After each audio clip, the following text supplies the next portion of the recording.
Santo Tomás de Aquino, la Suma Teológica. Primera parte, prólogo. Como el doctor de la verdad católica debe no sólo instruir a los más adelantados, sino también enseñar a los que empiezan, según aquello del apóstol, como a niños en Cristo, os di a beber leche, no comida. Nos proponemos en esta obra exponer las verdades de la religión cristiana en forma apta para la enseñanza de los principiantes. Hemos comprobado que los que se inician en estos estudios tropiezan con graves dificultades en la lectura de lo escrito por diversos autores, debido en parte a la multiplicación de cuestiones, artículos y argumentos inútiles, en parte debido también a aquello mismo que necesitan saber no se expone según exige el buen método, sino según lo va pidiendo la exposición de los libros que se comentan o según lo requiere la oportunidad de la controversia, y por último debido a que sus frecuentes repeticiones provocan confusión y hastío en los oyentes. Atentos pues a remediar estos y otros inconvenientes, intentaremos puesta la confianza en el auxilio divino, seguir el hilo de la doctrina sagrada con brevedad y precisión en cuanto la materia lo consienta. Cuestión primera. ¿Cuál sea la doctrina sagrada y a qué cosas se extiende? Para encuadrar nuestro intento dentro de algunos límites fijos, se impone en primer término averiguar qué sea y a qué se extiende la doctrina sagrada. Acerca de esta cuestión se han de averiguar 10 cosas. Primera, de la necesidad de esta doctrina. Segunda, si es ciencia. Tercera, si es ciencia una o múltiple. Cuarta, si es especulativa o práctica. Quinta, de su comparación con las otras ciencias. Sexta, si es sabiduría. Séptima, cuál sea su sujeto. Octava, si utiliza el raciocinio. Novena, si debe emplear locuciones metafóricas o simbólicas. Décima, si los textos sagrados que utiliza pueden exponerse en varios sentidos. Santo Tomás de Aquino, la Suma Teológica, cuestión primera, artículo primero. Si es necesario que haya una doctrina distinta de las ciencias filosóficas. Respuesta. Fue necesario para la salvación del género humano que, aparte de las disciplinas filosóficas, campo de investigación de la razón humana, hubiese alguna doctrina fundada en la revelación divina. En primer lugar, porque el hombre está ordenado a Dios como a un fin que excede la capacidad de comprensión de nuestro entendimiento, como se dice en Isaías: fuera de ti, oh Dios, no vio el ojo lo que preparaste para los que te aman. Ahora bien, los hombres que han de ordenar sus actos e intenciones a un fin deben conocerlo. Por tanto, para salvarse, necesitó el hombre que se le diesen a conocer por revelación divina algunas verdades que exceden la capacidad de la razón humana. Más aún, fue también necesario que el hombre fuese instruido por revelación divina sobre las mismas verdades que la razón humana puede descubrir acerca de Dios, porque las verdades acerca de Dios investigadas por la razón humana llegarían a los hombres por intermedio de pocos, tras de mucho tiempo y mezcladas con muchos errores, y sin embargo de su conocimiento depende que el hombre se salve, y su salvación está en Dios.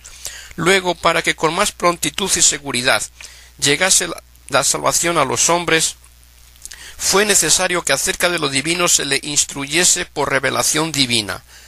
Por consiguiente, fue necesario que, aparte de las disciplinas filosóficas en cuya investigación se ejercita el entendimiento, hubiese una doctrina sagrada conocida por revelación.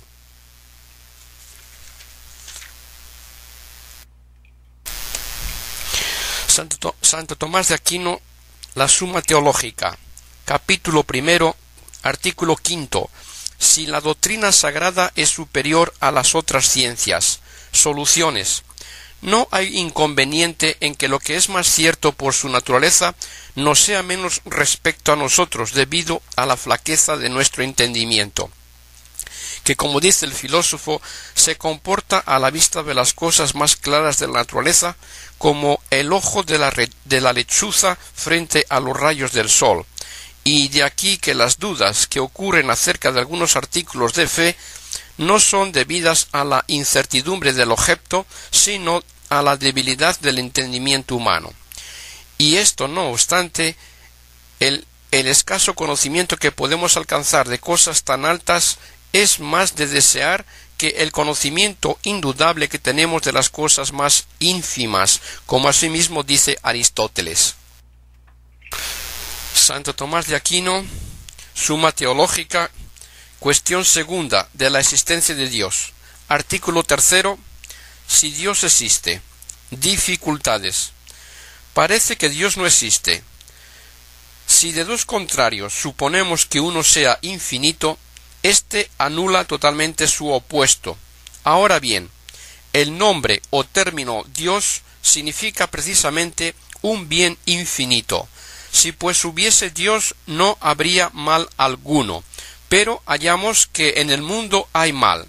Luego Dios no existe. Lo que pueden realizar pocos principios, no lo hacen muchos, pues en el supuesto de que Dios no exista, pueden otros principios realizar cuanto vemos en el mundo, pues las cosas naturales se reducen a su principio, que es la naturaleza, y las libres al suyo, que es el entendimiento y la voluntad humana. Por consiguiente, no hay necesidad de recurrir a que haya Dios. Por otra parte, en el libro del Éxodo dice Dios de sí mismo: yo soy el que soy. Respuesta. La existencia de Dios se puede demostrar por 5 vías. La primera y más clara se funda en el movimiento. Es innegable y consta por el testimonio de los sentidos que en el mundo hay cosas que se mueven. Pues bien, todo lo que se mueve es movido por otro, ya que nada se mueve más que en cuanto está en potencia respecto a aquello para lo que se mueve.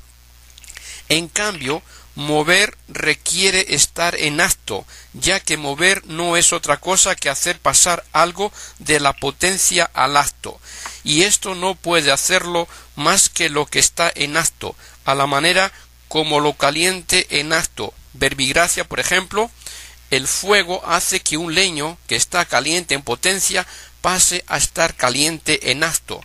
Ahora bien, no es posible que una misma cosa esté a la vez en acto y en potencia respecto a lo mismo, sino respecto a cosas diversas. Lo que, por ejemplo, es caliente en acto no puede ser caliente en potencia, sino que en potencia es a la vez frío. Es pues imposible que una cosa sea por lo mismo y de la misma manera motor y móvil, como también lo es que se mueva a sí misma. Por consiguiente, todo lo que se mueve es movido por otro, pero si lo que mueve a otro es a su vez movido, es necesario que lo mueva un tercero y a este otro, mas no se puede seguir indefinidamente, porque así no habría un primer motor y por consiguiente no habría motor alguno, pues los motores intermedios no mueven más que en virtud del movimiento que reciben del primero. Lo mismo que un bastón nada mueve si no lo impulsa la mano. Por consiguiente, es necesario llegar a un primer motor que no sea movido por nadie, y este es el que todos entienden por Dios. La segunda vía se basa en la causalidad eficiente. Hallamos que en este mundo de lo sensible hay un orden determinado entre las causas eficientes, pero no hallamos que cosa alguna sea su propia causa, pues en tal caso habría de ser anterior a sí misma, y esto es imposible. Ahora bien, tampoco se puede prolongar indefinidamente la serie de las causas eficientes, porque siempre que hay causas eficientes subordinadas, la primera es causa de la intermedia, sea una o muchas, y esta causa de la última. Y puesto que suprimida una causa se suprime su efecto, si no existiese una que sea la primera, tampoco existiría la intermedia ni la última. Si pues se prolongase indefinidamente la serie de causas eficientes, no habría causa eficiente primera, y por tanto ni efecto último ni causa eficiente intermedia, cosa falsa a todas luces. Por consiguiente, es necesario que exista una causa eficiente primera a la que todos llaman Dios. La tercera vía considera el ser posible o contingente y el necesario, y puede formularse así: hallamos en la naturaleza cosas que pueden existir o no existir, pues vemos seres que se producen y seres que se destruyen, y por tanto hay posibilidad de que existan y de que no existen. Ahora bien, es imposible que los seres de tal condición hayan existido siempre, ya que lo que tiene posibilidad de no ser, hubo un tiempo en que no fue. Si pues todas las cosas tienen la posibilidad de no ser, hubo un tiempo en que ninguna existía. Pero si esto es verdad, tampoco debería existir ahora cosa alguna, porque lo que no existe no empieza a existir más que en virtud de lo que ya existe. Y por tanto, si nada existía, fue imposible que empezase a existir cosa alguna, y en consecuencia, ahora no habría nada, cosa evidentemente falsa. Por consiguiente, no todos los seres son posibles o contingentes, sino que entre ellos forzosamente ha de haber alguno que sea necesario. Pero el ser necesario o tiene la razón de su necesidad en sí mismo o no la tiene. Si su necesidad depende de otro, como no es posible, según hemos visto al tratar de las causas eficientes, aceptar una serie indefinida de cosas necesarias, es forzoso que exista algo que sea necesario por sí mismo y que no tenga fuera de sí la causa de su necesidad, sino que sea causa de la necesidad de los demás, a lo cual todos llaman Dios. La cuarta vía considera los grados de perfección que hay en los seres. Vemos en los seres que unos son más o menos buenos, verdaderos y nobles que otros, y lo mismo sucede con las diversas cualidades, pero el más y el menos se atribuyen a las cosas según su diversa proximidad a lo máximo, y por esto se dice lo más caliente de lo que más se aproxima al máximo calor. Por tanto, ha de existir algo que sea verísimo, nobilísimo y óptimo, y por ello ente o ser supremo. Pues como dice el filósofo, lo que es verdad máxima es máxima entidad. Ahora bien, lo máximo en cualquier género es causa de todo lo que en aquel género existe, y así el fuego que tiene el máximo calor es causa del calor de todo lo caliente, según dice Aristóteles. Existe por consiguiente algo que es para todas las cosas causa de su ser, de su bondad y de todas sus perfecciones, y a esto llamamos Dios. La quinta vía se toma del gobierno del mundo. Vemos, en efecto, que cosas carecen de conocimiento, como los cuerpos naturales obran por un fin, como se comprueba observando que siempre o casi siempre obran de la misma manera para conseguir lo que más les conviene, por donde se comprende que no van a su fin obrando al acaso, sino intencionadamente. Ahora bien, lo que carece de conocimiento no tiende a su fin, sino lo dirige alguien que entienda y conozca, a la manera como el arquero dirige la flecha.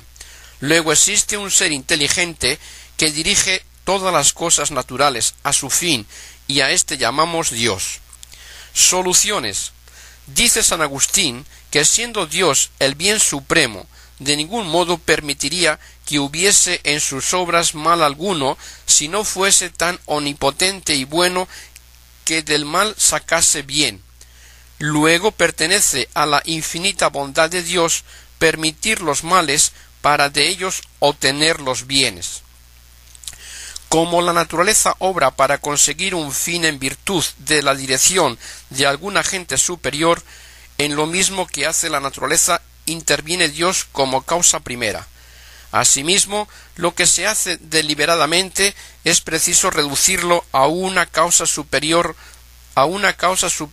al entendimiento y la voluntad humanos, porque estos son mudables y contingentes, y lo mudable y contingente tiene su razón de ser en lo que de suyo es inmóvil y necesario, según hemos dicho.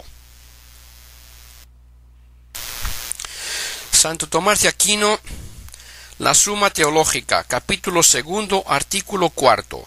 Si en Dios se identifican la esencia y la existencia. Respuesta: hay que decir que no sólo se identifica Dios con su esencia, según hemos visto, sino también con su existencia, y esto se puede demostrar de varias maneras. Primero, porque cuanto se halla en un ser y no pertenece a su esencia, tiene que ser causado, o bien por los principios esenciales, cual sucede con los accidentes propios de cada especie, por ejemplo, la cualidad de poder reír, que es inseparable del hombre y proviene de los principios esenciales de su especie, o bien por algún agente externo, como el calor del agua es producido por el fuego.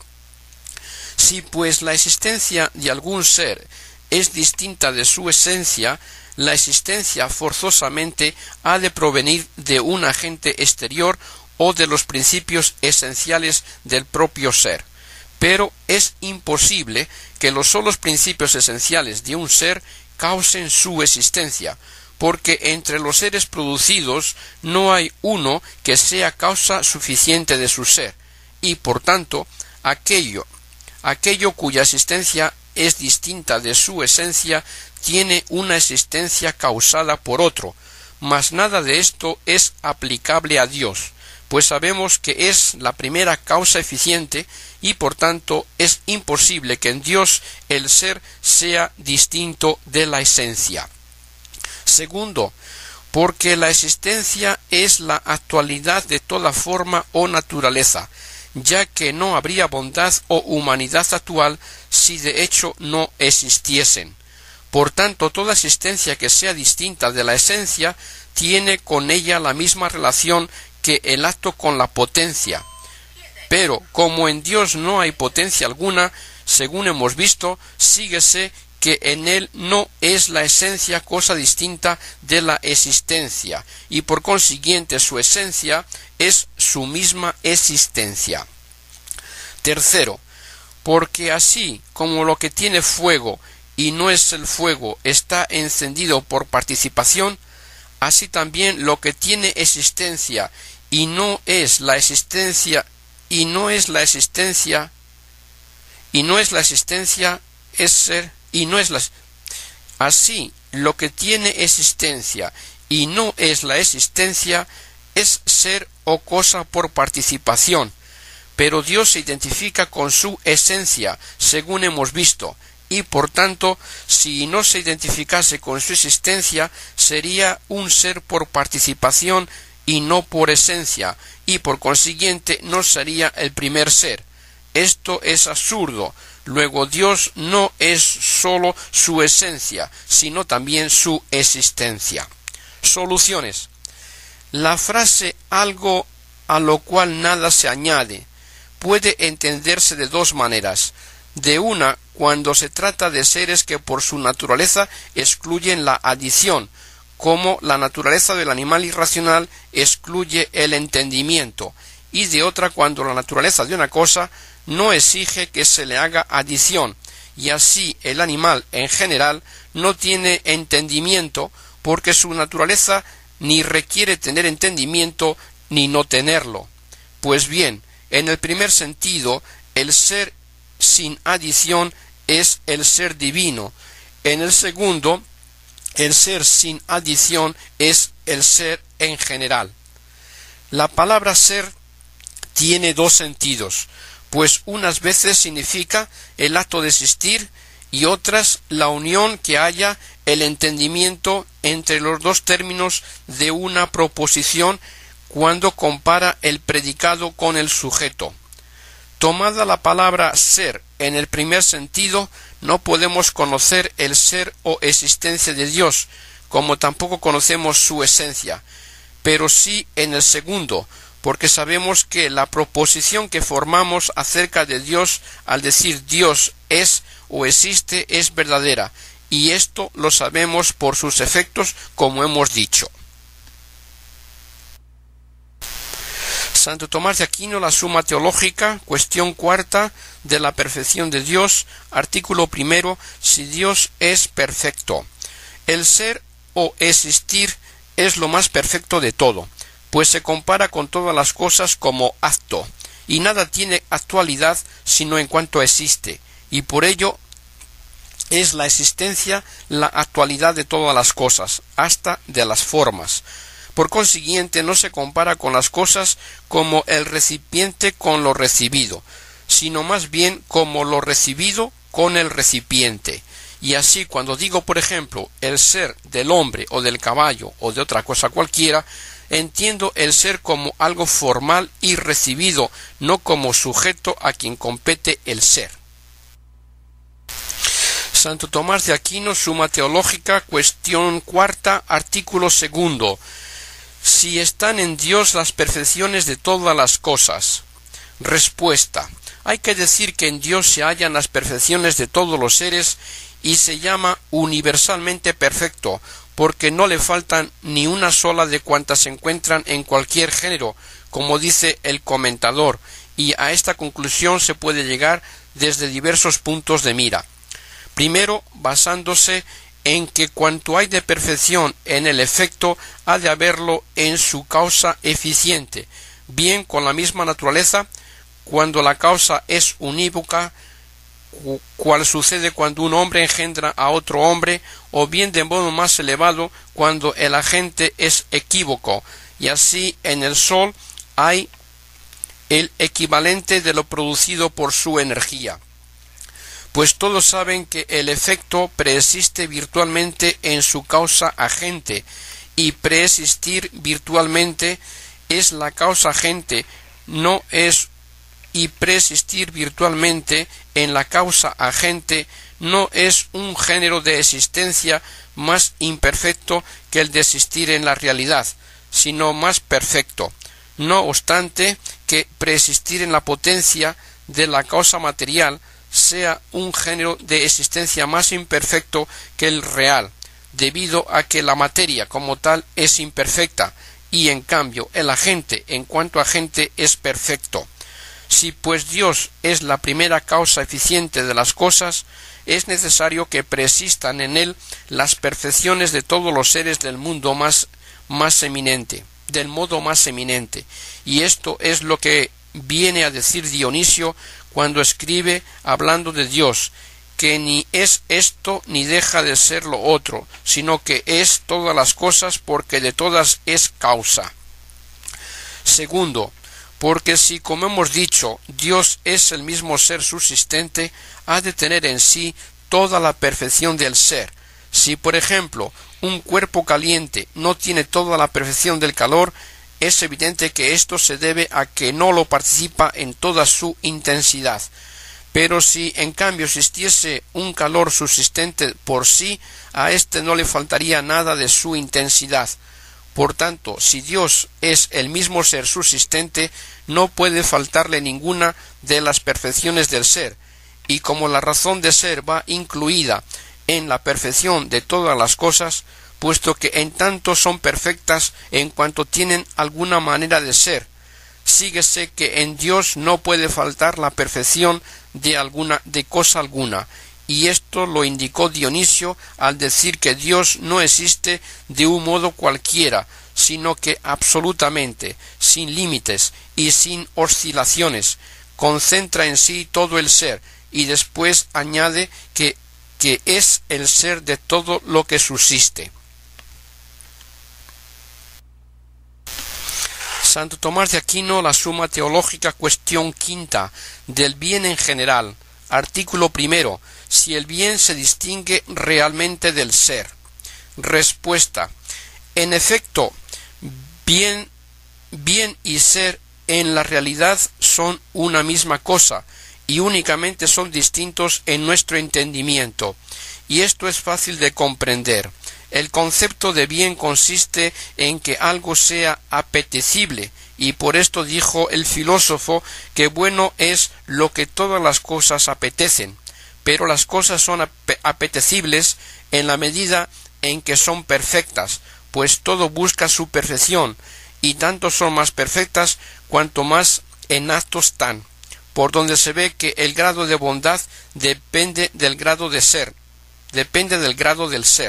debido a que el ser es la actualidad de todas las cosas, según hemos visto. Por consiguiente, el bien y el ser son realmente una sola cosa, aunque el bien tenga la razón de apetecible que no tiene el ser. Soluciones. Aunque ser y bien se identifiquen en la realidad, como sus conceptos son distintos, no significa lo mismo decir ser en absoluto que bien en absoluto, porque ser quiere decir algo que está en acto, y como el acto dice relación a la potencia, propiamente se le llama ser por aquello en que primariamente se distingue de lo que sólo está en potencia, pues este es el ser sustancial de las cosas, y en atención al ser sustancial les llamamos simplemente seres. Pero si al ser sustancial se añaden otras actualidades, ya no le llamamos simplemente ser, sino ser de algún modo.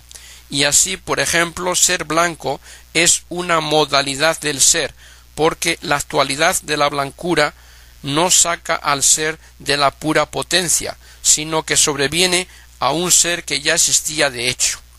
El bien, por el contrario, incluye el concepto de lo perfecto, que es lo apetecible, y por tanto el concepto de perfección acabada. Pues debido a esto, del ser que tiene ya su última perfección, decimos que es bueno en absoluto, y del que carece de alguna de las perfecciones que debe tener, aunque por el hecho de existir tenga ya alguna, no decimos que sea perfecto ni bueno en absoluto, sino que lo es de alguna manera. Con arreglo a esto, cuando se considera el primer ser de las cosas, que es el sustancial, decimos que son en absoluto seres de algún modo buenas. En cambio, cuando se las considera en posesión de su última actualidad, decimos que son buenas en absoluto y de algún modo seres. Y por esto la frase de Boecio, cuando dice que una cosa es por lo que existen los seres y otra por lo que son buenos, se ha de entender del ser y del bien en absoluto, pues una cosa es ser en absoluto en virtud de su primera actualidad, y buena en absoluto en virtud de la última, aunque sin olvidar que en virtud de la primera es de algún modo buena, y en virtud de la última es también de algún modo ser.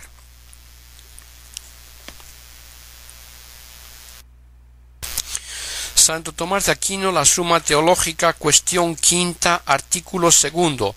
Si en el orden de los conceptos el bien es anterior al ser.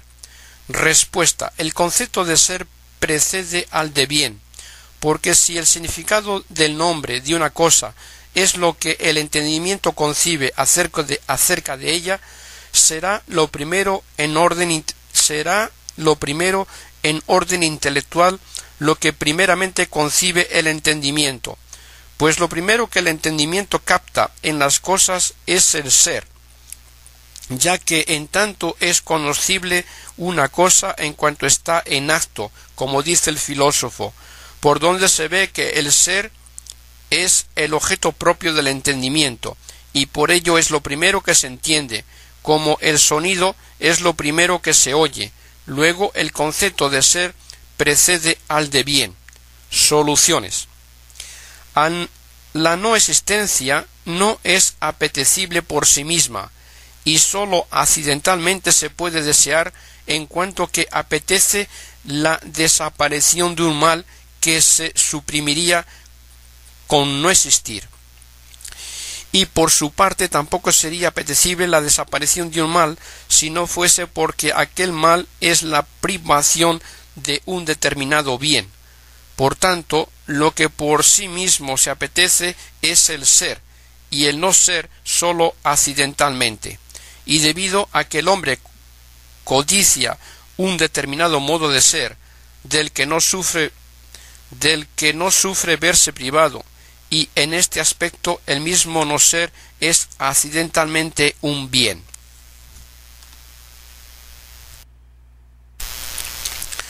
Santo Tomás de Aquino, Suma Teológica, capítulo 5, artículo 3. Si todo ser es bueno. Respuesta: todo ser es bueno en la medida en que es ser. Todo ser, en cuanto tal, está en acto y es de algún modo perfecto, porque todo acto es una perfección.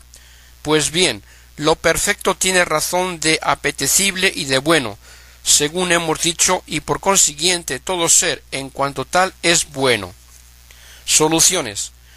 Como la materia prima no es ser más que en potencia, tampoco es bien más que en potencia, pero aún en el caso que digamos con los platónicos que la materia prima, debido a la privación a ella inherente, es el no ser, en algo sin embargo participa del bien, o sea, en el mismo orden que dice y aptitud que tiene para el bien, y precisamente por esto no le conviene ser apetecible, sino tender a apetecer. Santo Tomás de Aquino, Suma Teológica, capítulo 5, artículo 4.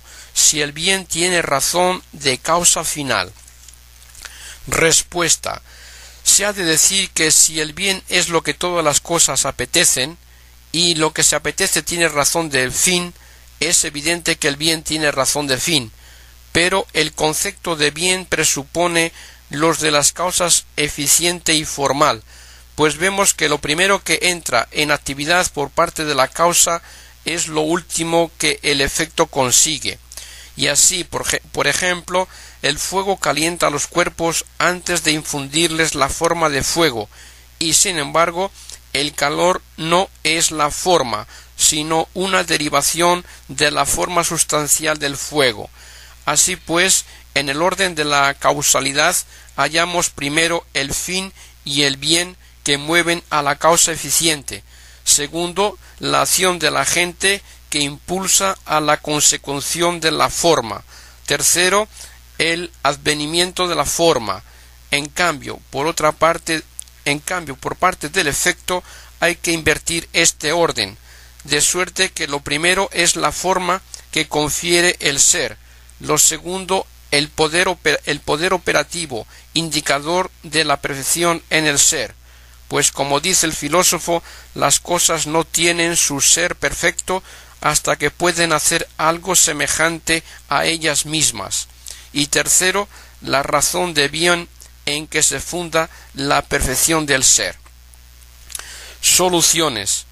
En un sujeto determinado, la belleza y la bondad son una misma cosa, pues se fundan en una misma realidad que es la forma, y por esto lo bueno se considera como bello. No obstante, difieren sus conceptos porque el bien propiamente se refiere al apetito, ya que bueno es lo que todas las cosas apetecen, y por lo tanto, debido a que apetito es un a modo de movimiento hacia las cosas, tiene razón de fin. En cambio, lo bello se refiere al poder cognoscitivo, pues se llama bello aquello cuya vista agrada, y por esto la belleza consiste en la debida proporción, ya que los sentidos se deleitan en las cosas debidamente proporcionadas como en algo semejante a ellos, pues los sentidos, como toda facultad cognoscitiva, son de algún modo entendimiento. Si pues el conocimiento se realiza por asimilación y la semejanza se basa en la forma, lo bello pertenece propiamente a la razón de causa formal. Difundirse es lo propio del bien, en el mismo sentido que mover es lo propio del fin. Los seres que tienen voluntad se llaman buenos en cuanto tienen buena voluntad, pues por la voluntad usamos de cuanto hay en nosotros, y por eso no se llama bueno al hombre de gran entendimiento, sino al que tiene buena voluntad. Ahora bien, la voluntad tiene como objeto propio el fin, y por tanto el dicho existimos porque Dios es bueno se ha de entender con referencia a la causa final. Santo Tomás de Aquino, Suma Teológica, cuestión sexta, de la bondad de Dios, artículo primero, si es propio de Dios el ser bueno. Soluciones. Al apetecer los seres su propia perfección, apetecen al mismo Dios, en el sentido de que las perfecciones de las cosas son determinadas semejanzas del ser divino, conforme hemos visto. Según esto, de entre los seres que apetecen a Dios, unos le conocen en sí mismo, y esto es lo propio de la criatura racional. Hay otros que conocen algunas participaciones de su bondad, cosa a que alcanza incluso el conocimiento sensitivo. Otros por fin tienen apetencia natural, sin conocimiento alguno, por cuanto están impulsados a sus fines por una inteligencia superior.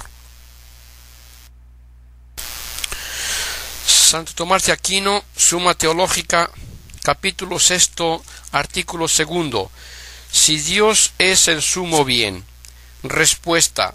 Dios es el sumo bien y no sólo en algún género u orden de cosas, sino en absoluto. Hemos dicho que en el sentido en que atribuimos el bien a Dios es en cuanto de él dimanan todas las perfecciones deseadas como de la causa primera.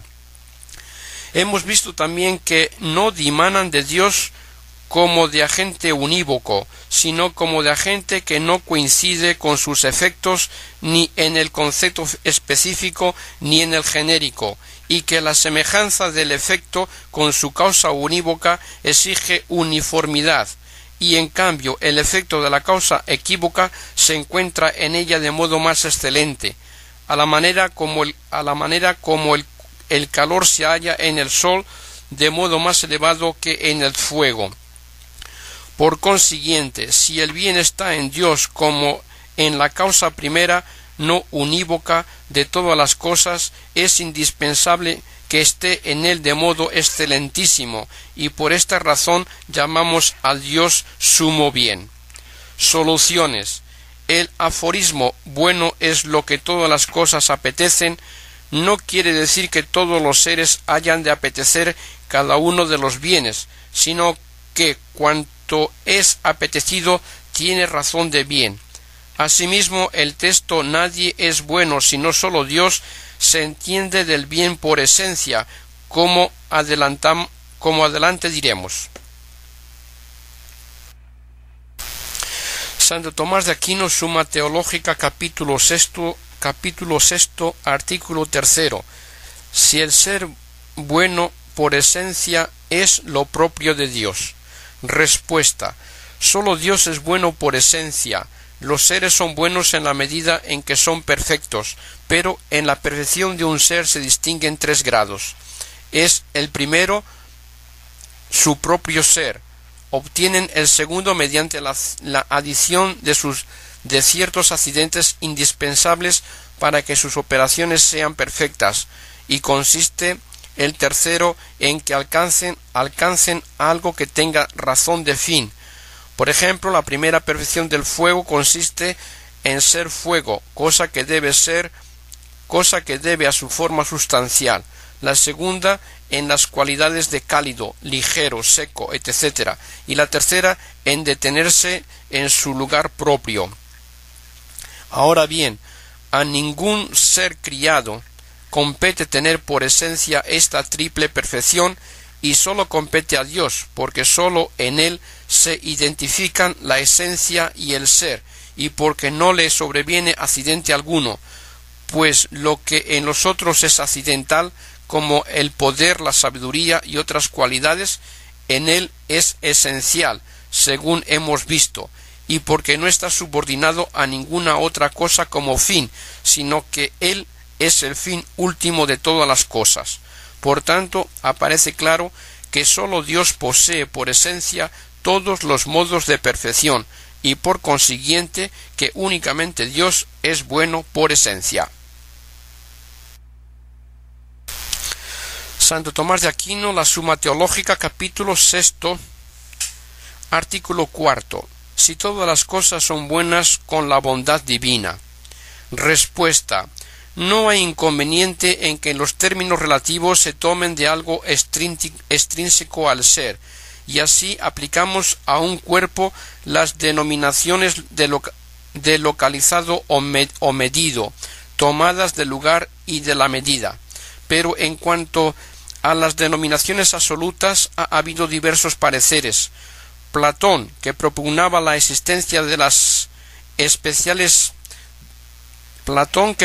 propugnaba la existencia de las especies separadas, opina que los individuos, como partícipes de aquellas especies, toman de ellas su denominación, y así se llama Sócrates hombre por la idea separada del hombre.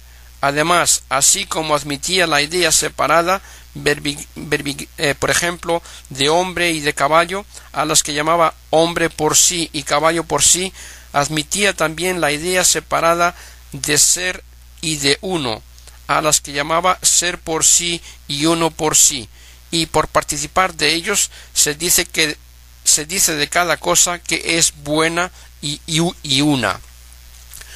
Por fin admitía que el ser por sí y el uno por sí es el sumo bien, y como el bien, lo mismo que la unidad, se identifican con el ser, sostenía que el bien por sí es Dios, del cual se denominan buenas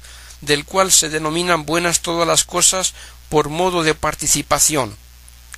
Pero aunque esta opinión no parece tener base racional en cuanto a lo de admitir que subsistan por sí y separadas las especies de las cosas naturales, como por muchas razones demuestra Aristóteles, es sin embargo absolutamente cierta, y así se deduce de lo que hemos dicho, que hay un primero que es por su esencia ser y bueno, a quien llamamos Dios, y esto lo admite también Aristóteles. Pues bien, de este primero, que es el ser y bueno por esencia, pueden tomar las cosas la denominación de seres y de buenas, en cuanto participan de él por modo de cierta semejanza, aunque remota y deficiente, según hemos dicho.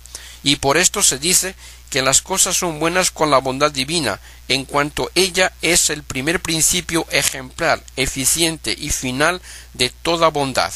Esto no obstante, las cosas son también buenas por la semejanza de la bondad de Dios, inherente a cada una de ellas, y esta es su bondad formal, y por la que se dicen buenas, y de este modo resulta que hay una bondad común a todos los seres, y hay también múltiples bondades, y así quedan resueltas las dificultades.